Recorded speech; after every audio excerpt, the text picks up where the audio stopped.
श्री गुरु चरण सरोज रज निज मन मुकुर सुधार।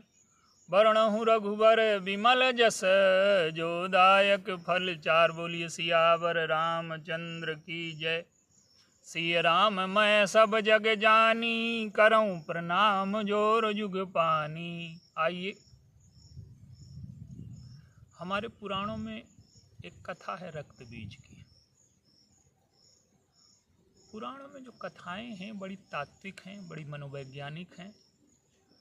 उनका हमारे आंतरिक जीवन से बड़ा संबंध है। कथा ये है कि रक्त बीज का नाम का एक राक्षस है और वो देवताओं से युद्ध करता है। अगर उस पर प्रहार किया जाए तो जितनी बूंदें उसकी रक्त की गिर जाती हैं उतने नए रक्त बीज तैयार हो जाते हैं। तो देवता उससे हार गए, माने सद्गुण पराजित हो रहे हैं। देवता माने सद्गुण और रक्त बीज माने दुर्गुण। गोस्वामी जी ने इसका संकेत किया है, इसे समझें। करता हूँ शुक्रत न पाप सिराही, और रकत बीज जिमि बाढ़त जाही। पुण्य करते हुए भी हमारे जीवन से पापों का नाश नहीं होता। रक्त बीज की भांति वो बढ़ते चले जाते हैं। क्या तात्पर्य है इसका? हम तीर्थ यात्रा को गए, 12 ज्योतिर्लिंग हो आए, चारों धाम कराए, गया हुआ है, तो हमें अहंकार हो गया। हमने सारे तीर्थ कर लिए, इन्होंने नहीं किए। तो धर्म आपके अहंकार को बढ़ा रहा है तो आप नीचे गिर रहे हैं। रक्त बीज राक्षस है, उसका रक्त नीचे गिर गया। हमारा पुण्य हमें अधोगामी तो नहीं बना रहा। हम नित्य स्नान करते हैं, नित्य संध्या भजन करते हैं, भगवान का नाम लेते हैं, एकादशी रहते हैं, और ये नहीं रहते, इन्हें हम छोटा मानते हैं। तो जब हमारी श्रेष्ठता हमारे अहंकार को बढ़ाए, हमारे अंतःकरण की मलिनता को बढ़ाए, दूसरों को क्षुद्र समझे, तो ये रक्त बीज का रक्त गिर रहा है। तो जितने भी हम पुण्य करते हैं उतने नए अहंकार खड़े हो जाते हैं। मैं दानी हूं,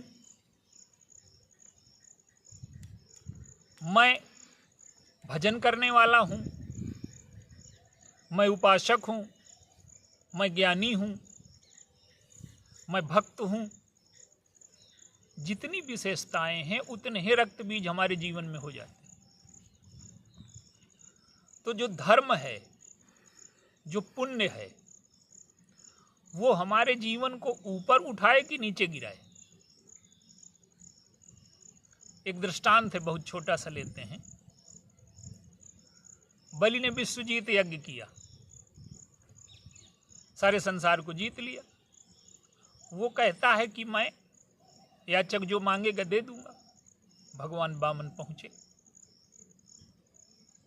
3 पग भूमि मांगी। बलि कहता है कि मेरे जैसे दाता के पास आकर के 3 पग भूमि, लगते तो आप तेजस्वी हैं। उन्होंने कहा कि हम संतोषी ब्राह्मण हैं, हमारा इतना पर्याप्त है। और भगवान ने जब नापना शुरू किया, भगवान की तो हर चीज नपी नपाई है, जब नापना शुरू किया तो 2.5 पग में सब नाप लिए। कहने का अर्थ क्या है कि व्यक्ति 2 पग वाला है, अर्थ दे सकता है, काम दे सकता है। दान दे रहा था तो धर्म था, लेकिन अहंकार की वजह से अधूरा हो गया, तो भगवान ने उसे बांध लिया। माने पाप तो बंधन का हेतु है ही, पुण्य भी बंधन का हेतु है। वही रक्त बीज वाला कि अधोगामी बना रहा है पुण्य हमें, कि ऊपर ले जाने वाला बना रहा है। अंत में उसने कहा कि मुझे नाप लीजिए। माने कहने का अर्थ है कि सारे संसार का दान अधूरा है जब तक अहंकार का दान न दिया जाए।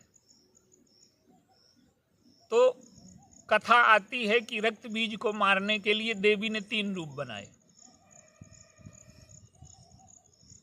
एक, वो उसके रक्त को जमीन में नहीं गिरने देती, एक युद्ध करती हैं। तो ये तात्पर्य क्या है इसका? गोस्वामी जी कहते हैं कि हरत एक अघ असुर जालिका, तुलसीदास प्रभु कृपा कालिका।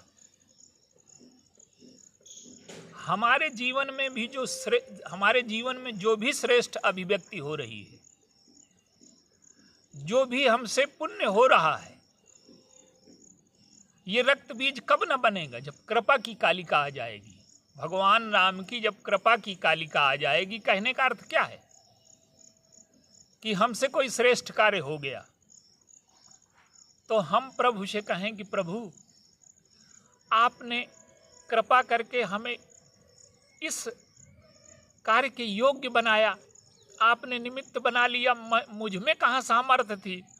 तो अगर श्रेष्ठ कार्य हमारे जीवन में हो रहा है तो हम उसे प्रभु की कृपा समझें और ये समझें कि प्रभु ने हमें धन्य होने का अवसर दिया। मैंने दान नहीं दिया, वस्तु तो प्रभु की ही है, मुझे निमित्त बना लिया प्रभु ने इस श्रेष्ठ कार्य में। तो जब हम ईश्वर की कृपा को अपने जीवन में ले आएंगे, वही कालिका देवी है। तो जब श्रेष्ठ कार्य श्री भरत जी हैं, श्री भरत जी की प्रशंसा प्रभु करने लगे। 3 काल त्रिभुवन मत मोरे, पुण्य सुलोक तात तर तोरे, उर आनत तुम पर कुटिलाई, जाय लोक परलोक नशाई, मिटहि पाप प्रपंच सब अखिल अमंगल भार, लोक सुजस परलोक सुख सुमिरत नाम तुम्हार। इतनी बड़ी प्रशंसा हो रही है, लेकिन भरत जी समझ रहे हैं। उन्होंने कहा कि प्रभु एक बात बताइए, ये जो विशेषताएं आप बता रहे हैं ये मेरी नहीं है, किसकी है?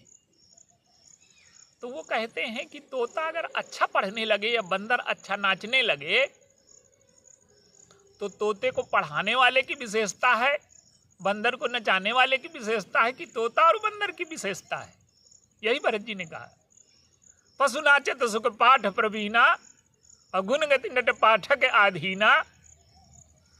तो जो प्रशंसा हो रही, जो श्रेष्ठ कार्य हो रहे हैं, उसके मूल में प्रभु की कृपा है, उसके मूल में अहंकार नहीं है, कर्तृत्व नहीं है। तो जो श्रेष्ठ कार्य हमारे जीवन में हो, उसे हम ये माने कि ईश्वर ने हमें ये सुअवसर दिया,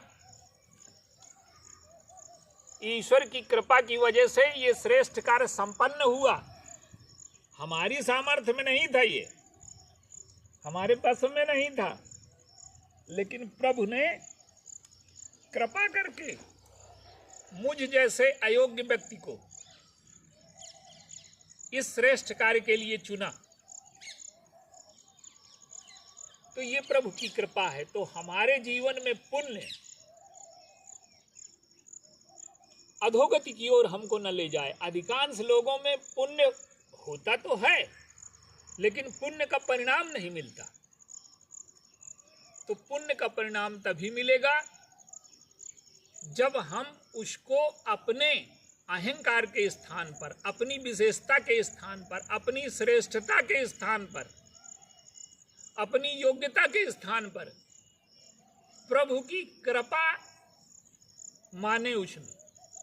और जब प्रभु की कृपा हमारे जीवन में आती है, ये जो श्रेष्ठ अभिव्यक्तियां हो रही हैं, ये आपकी कृपा का परिणाम है। तो हमारा जो पुण्य है, हमारा जो श्रेष्ठ कर्म है, हमारी जो विशेषताएं हैं, वो हमें बांधती नहीं हैं, हमें नीचे नहीं गिराती, हमारे जीवन को उन्नति की ओर ले जाती हैं। तो हमारा कोई भी धर्म, कोई भी श्रेष्ठ कार्य जो हमारे अंतःकरण को मलिन करे, अपने को श्रेष्ठ समझे, दूसरे को निकृष्ट समझे, अपने में विशेषता दिखने लगे, अपने में गुण दिखने लगे, तो आप समझिए कि ये रक्त बीज राक्षस है, इसका रक्त गिर रहा है। हमारा जीवन अधोगति की ओर जा रहा है, तो हम भगवान से प्रार्थना करें कि ये जो आपकी कृपा है वो हमारे जीवन में प्रकट हो, और जो भी श्रेष्ठ कार्य हो रहे हैं वो आपकी कृपा का परिणाम है। और आप देखिए, ज्ञान, भावना और कर्म, श्रेष्ठ कर्म है, पर श्रेष्ठ कर्म के पीछे पवित्र भावना होनी चाहिए, और पवित्र भावना के पीछे पवित्र उद्देश्य होना चाहिए। तो जब उद्देश्य पवित्र हो, भावना पवित्र हो, कर्म पवित्र हो, और ये सारी पवित्रताएं अपनी विशेषता न मान करके हम ईश्वर की कृपा माने, तो हमारा जीवन धन्य होगा और हमारे जीवन का रक्त बीज समाप्त होगा। उसको समाप्त करने की यही प्रक्रिया है। बोलिए सियावर।